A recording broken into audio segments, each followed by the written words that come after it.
So much for that storm heading, at least so far. So I've been sitting here trying to come up with a plan. Unfortunately, as far as my feet, I seem to have two issues. One is around the toes. The top and the underside are getting abraded. That seems to be a combination of kind of the dust from all the burn areas working into the socks.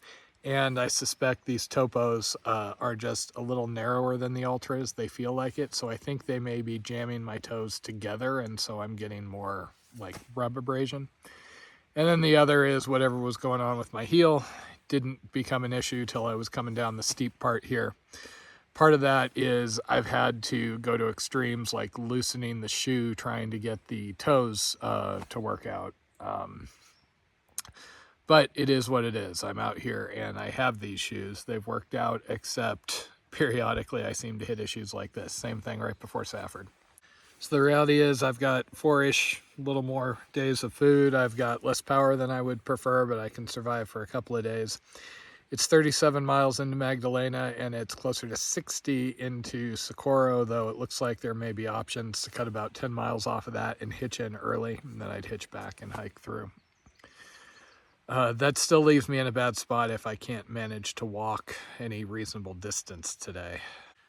I also feel like I've kind of exhausted the options as far as taping. I'm going to start running out of, KT tape. I have enough gauze and, Band-Aids and things at this rate. The other complication is in another 5 miles, I have a water source, and then it looked like a 20-mile carry to the next reliable, non-murky cow water.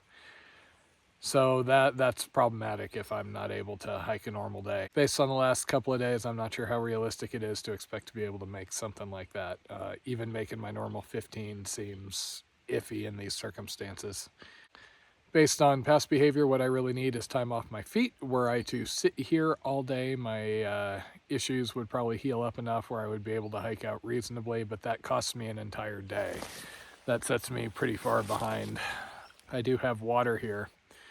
I am kind of in a drainage that I don't feel great about. Some of these trees could fall. I try and make sure there's nothing like leaning over, but you never know. And sometimes the roots aren't super deep on these. You can see all the deadfall around me. So I could sit here for an extra day, which would be rough. And I don't know that I would have enough supplies to make it into Socorro at that point. I could also try and go about 9 miles. There is a New Mexico 107 route on the map. It's possible that that's similar to 52, 59, and that I would be able to hitch into Magdalena, at which point I could get a hotel, sit, let my feet heal up, buy a little extra food, hitch back. That sounds tempting because that would let me continue the route as planned. Downside is I don't have any beta on this road. I have a map layer that's more on peaks and topo lines that happens to have this road. It could have people driving it all the time. It could have nothing. And of course, if I switch back to the red line, it's 37 miles in, so that at least is reasonable. So I'm not in trouble. It's just I'm not liking the options. Okay, I'm just doing what I can. I have my heel taped. I have the worst of my toes taped. Tried to tighten the shoes since loosening them yesterday seemed to have caused the heel issues. And I asked Jen to check on getting me a pair of Olympus Ultras sent to Socorro. If it's the fact that the topos are narrow, that's about all I can see I can do. I'm so frustrated I actually switched back into my shorts just because for the last couple 100 miles since my pants busted, I've been holding them up with string, and it's just one more annoyance. I really think it's the extreme ups and downs that have been doing a number on my feet, just because as I'm sliding around, etc., my feet are mashing around inside of the shoe. Not really a lot I can do though.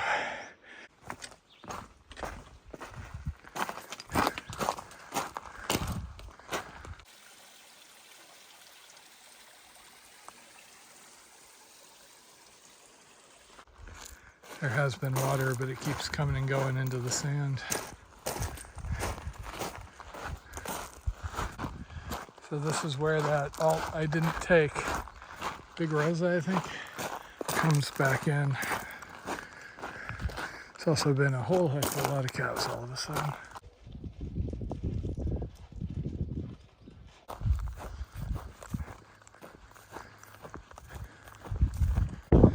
So this is the last good water for a while.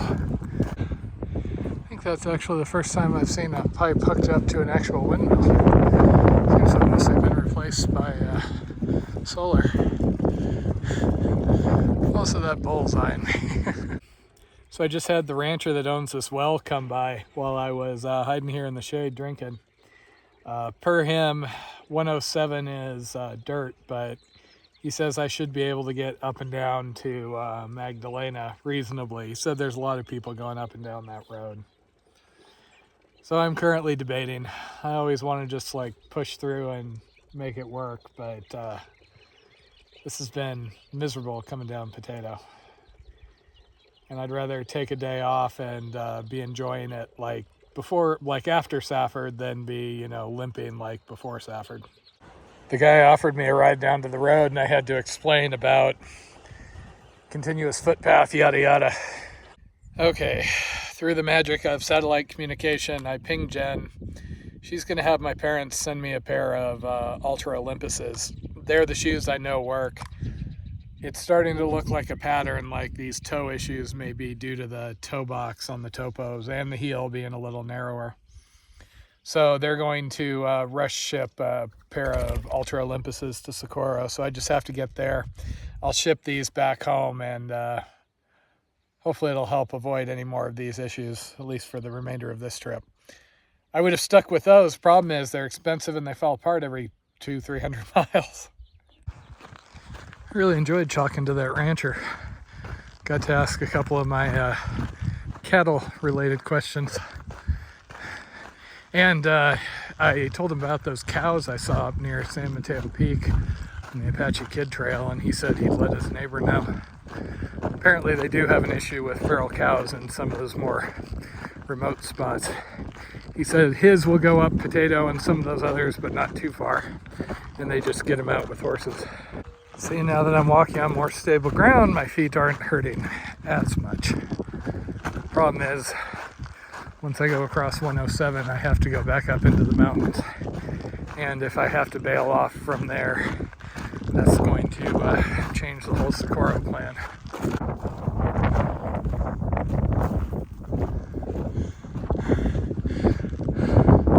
So there's the Magdalenas. Hoping I can pick up a cell tower at the top of this hill. I have a feeling this is going to be a Winston-style hitch, but rancher swore there were plenty of people headed to Magdalena.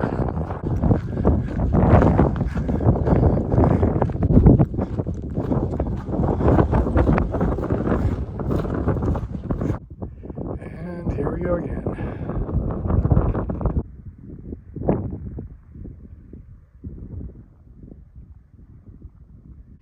So my rancher friend may have slightly overstated the amount of traffic on this road. There was a fire crew headed that way that seemed really concerned about me. But Jen called the lodge where I was staying and explained the situation, and somebody's coming out to get me apparently. Seems like that storm might be blowing in. This trail really isn't busy enough to have dedicated trail angels in most of the towns. Carol was just the owner of the High Country Lodge where we had booked a room and was willing to close up the office, drop everything, and drive half an hour down this lonely dirt road to come get me. I had been restricting how much I was eating because I didn't know if I was going to have to stretch out extra days on trail, so I was rather hungry. The only open restaurant in Magdalena was about a mile away, and Carol basically insisted on giving me a ride and then coming and picking me up afterwards, which was nice because that storm had actually blown in.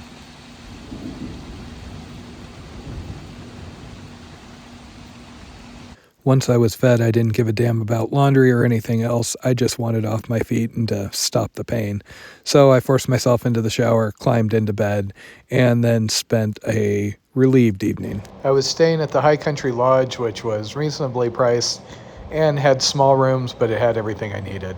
Also, right across the street was a gas station with homemade burritos. Other than that, there wasn't much to the town. There was a Family Dollar, that one restaurant that was a mile away, and then a bar that had frozen pizzas. There were no options for laundry, but I didn't care that much. I just threw everything into the tub, added a little bit of shampoo, and then dried things while I ran the air conditioner. There was a bar right next to the hotel which offered bottled beer and frozen pizza, which normally would not be the highest on my priorities. But considering I'd been on trail for a month and a half, that was a damn good frozen pizza. Beyond that, I just tried to stay off my feet and told myself I'd be getting back to trail in the morning.